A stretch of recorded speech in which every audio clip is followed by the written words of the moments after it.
This is an attempt to answer what seems to be the most frequently asked question in the Certified Systems Thinker course, which is, where do I submit the exercises?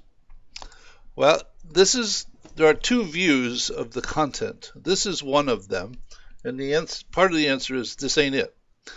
This is where you would start a discussion which would be something general about the project overall, so that if you had a thought about the way that it's structured, or something's missing someplace or something, this would be a good place to start this.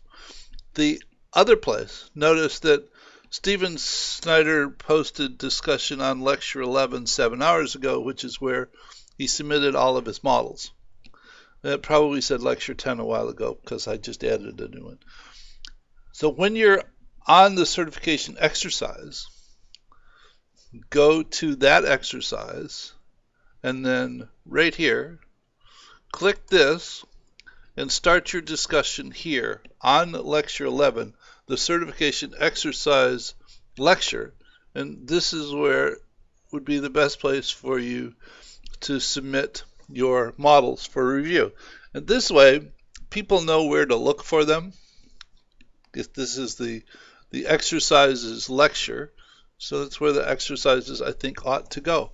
And my advice is that submit the simplest ones first. Do the two growth loops and the two balancing loops, and let me take a look at them before you do the double loops and the triple loops, because I will review them in a sequence until I run into a snag, and then I will provide comments, and then you can, because if there's a bit of confusion about some aspect of the goal-seeking loop, well, if you used one in the 2 loops or the 3 loops, then it probably needs some tuning or tweaking also. So I would suggest that you I get to them.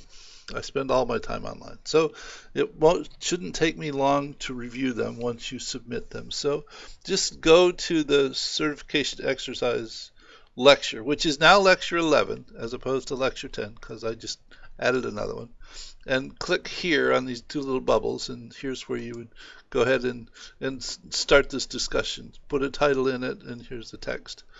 And I've also added some additional notes about the exercises themselves. In other words, it's 2 growth models, 2 goal-seeking models, 2 2-loop models, and 2 3-loop models.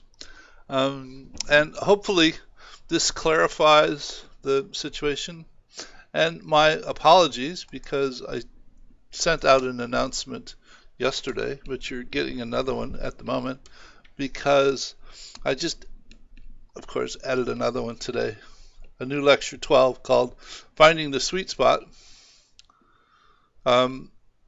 which begins to address, now that you've become familiar with developing relationship models, once you've developed one which represents a situation that you want to deal with, what's the most appropriate way to go ahead and figure out how to alter that set of relationships so that the structure begins to produce the pattern of behavior that you're looking for, as opposed to the one that it's currently producing. So Finding the Sweet Spot, Lecture 12, begins to address that. So hope you find it useful, beneficial, interesting, hopefully not annoying. And I'll see you in another video soon. Bye.